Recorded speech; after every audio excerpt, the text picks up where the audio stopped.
I'm actually going to enjoy this, asking you this every week. Um, but what pissed you off this morning?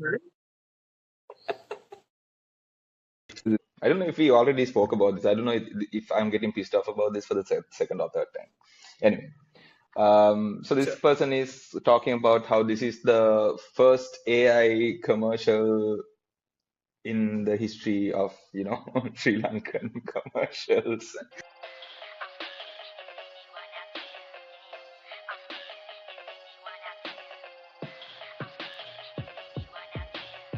I'm like, dude, Sure. what the fuck have you been living under a rock for the past fucking 1.5 years?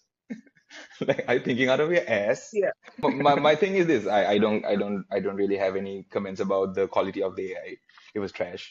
There was nothing novel in terms of communication, as in terms of storytelling, or it was the idea creative? No, it was a cliche. Was the Right. AI cutting edge or anything to talk about? No, not really. Right? It was janky and it was possibly closer to the AI stuff we created earlier this year or late last year than what is possible right now. So yeah, it was at the lower end of production quality and the lower end of creativity in terms of the marketing science behind it. It did Right. not really have any fluent brand devices. There was no brand assets. It did not serve any purpose in, creating memorability. It was just, one of Mm. these things. There's a trend. How do we kind of hijack that trend in a completely useless fucking way? Right. Now, none of that pisses me off. What pisses me off is the audacity for someone to just wake up in the morning and say, hey, I am being super creative with this shit, right? I live and breathe creativity, and here's the outcome of that creativity I live and breathe. And the audacity to tell the entire world, or at least the world that is LinkedIn, that this is the first time someone has created an AI commercial, right? Something that we've been doing for the Right. past 1 year, not just us, a lot of people, right? If it was just Yeah. us, I wouldn't really mind, but it's a lot of people, and you must be a special kind of fucking stupid to just go on and spew this garbage. And unfortunately, most of LinkedIn is this is consistent and constant circle jerk of people trying to impress their managers. I remember seeing this post. I remember seeing your comment on that post. Ah, And I was like, oh, I actually yeah. thought, maybe this could be something we bring up in this podcast. Um, Mm. but, overall, everybody seems to be doing this on LinkedIn, right? It's just that absolute certainty and, that pompousness that comes Mm. out of saying, hey, look at, you know, we did this really cool thing. Everybody is a fucking pioneer and a visionary right now, which is Mm. ridiculous. Mm. Yeah. These things have been invented long before you. And chances are that just because Yeah. you haven't seen it on your social media feed doesn't mean that it does not exist. Yeah. It just doesn't exist in your bubble. See, I don't, I really commend people who can come up there and say, here, this is some really cool shit that we did. And I unfortunately lack Mm. that skill. I can't really say this is some cool shit unless I'm really convinced that it is cool shit. Yeah. But it's fine. There's nothing wrong with being a good salesman, and that's the way the world works. I can chalk it up to that. Yeah. But what I Yeah. can't really fathom is, yes, you might come to LinkedIn or whatever this platform is with the mindset of, hey, let me just kiss some ass today and let me just spew some nonsense so that I get a few applauses from my management. So it looks good on my next evaluation. I get that. It's fine. Mm. But how can you be so Yeah. irresponsible and so fucking delusional to the point that you can make these bold claims and even tempt your agency? I feel so bad for these people because these people are, some of my friends, and um, Right. I feel so bad for them because I understand how it might have gone down on their side, right? We need a quick fix. This thing is happening. Let's do this. and they probably were helpless. Yeah.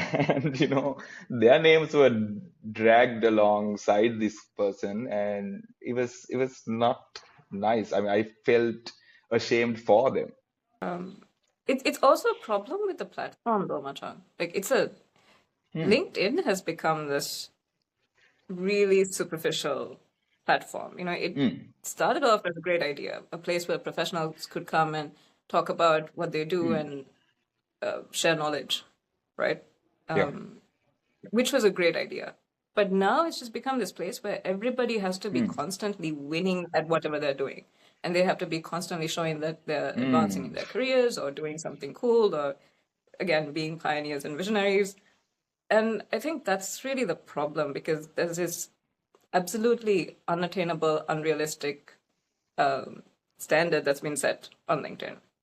Because you Hmm. can't now come Yeah. and say, you know what, we tried this for the first time and we're really proud of how it came out.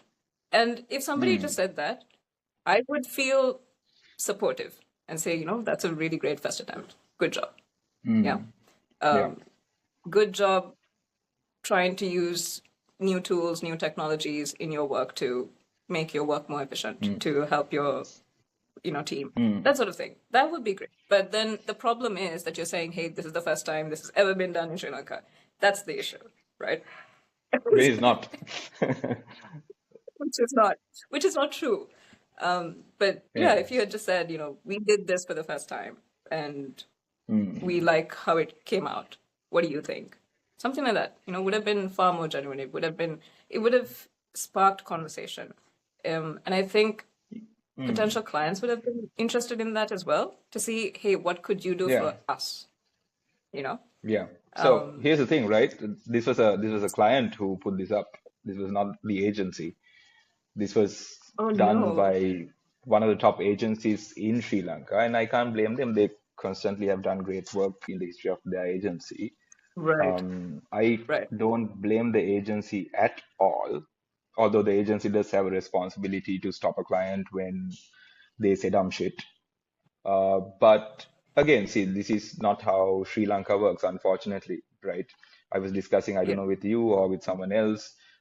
You take whatever category, whatever major consumer brands category, there's always three or four leading players max and nothing more. So as an agency or Mm. any B2B service provider, we don't have a ton of options or the freedom always to come and say to the client, this is stupid, you are being unreasonable, we don't want to do this. Agencies don't have that because unlike a market like the US, where there are 20 alternatives and you can always say, this is not working for us. In Sri Lanka, I understand that is limited, very, very limited. You take telco, you take Yeah. FMCG, you take FMB, you take all of these things. There are two to three major players, and that's it.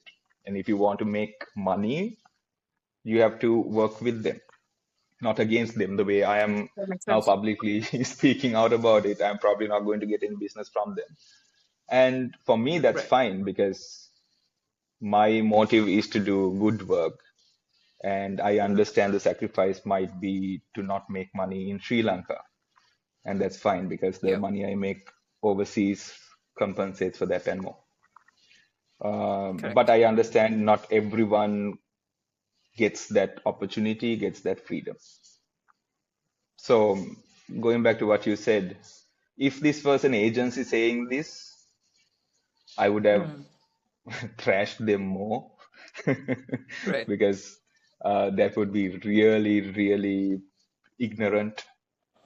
But Of seen them as to this do. was a Yeah. client, yeah, seen as this was a Mm. client, Okay. the ignorance is half expected, Right. right? But Right. even then, I Yeah. was not prepared enough to see something as audacious as, this is the first time in Sri Lanka this has been done. Bro, Yeah. what the fuck? Is this your first day on LinkedIn? Uh, I have noticed this with quite a few um, brands in Sri Lanka, the big ones. They hmm, do live in their bubble. They don't see what's happening outside. They might know what's happening with the competition, like direct competition, but that's kind of the extent of their knowledge of what's happening in advertising in general. Yeah, so I saw I another. remember. Sorry, Madan, go ahead. You go. No, I recently saw another. I guess it was an advertisement, but it Hmm, was like a podcast between father and son who run a very, very big brand in Sri Lanka. And hmm, the son was asking the father what he thinks of their brand and how hmm. to develop their brand further and all this sort of thing. And the father's like, I am the brand. People come and buy stuff because of me. And I'm like, I've never seen you before. This is the first time While, I'm seeing while this guy's face. while wearing lipstick. I I remember the know lipstick. basically, basically everyone I know has bought something from this brand, but I've never seen this guy before. See, So this is the yeah, thing, right? everyone's kind of yeah, So much ego, so much, old school families who run these businesses. And, it's a law of double jeopardy, right? You basically grow bigger by virtue of the fact that you are big, and smaller brands are at a very distinct disadvantage there. So these yeah, brands, because it's an oligopolistic market, these brands don't really have to care about the level of marketing that they do. They don't have to care about creativity. They don't have to care about any of these things. Because if the sale right, doesn't come here, the sale goes there, to the next place. And someone who uses, the other person's services might come to you, and you're just yeah, exchanging market share over and over again, and you suppress the small guys using either legal or illegal means. You get the political support and all of that, and this is how this economy is created, right? And in that environment, I don't think the big players really care about creativity, what they say. So it's sufficient for them to kind of play it safe. That's my yeah. understanding of our economy here in Sri No, Lanka. that's true. That's true. Yeah, as long as they have something out there constantly in the market and they're doing something for advertising, it's usually enough Mm. to remind people that the brand exists and remind them to go because they have Yeah. that prestige and they have that market share. But Mm. yeah, in that sense, branding is really far more valuable for the smaller players because they're the ones who have to do a little bit more to attract attention, right? Mm. So Yeah.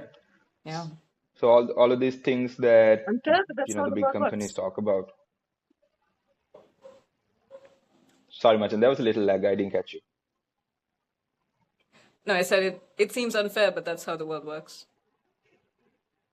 Yeah, yeah, that's how the world works.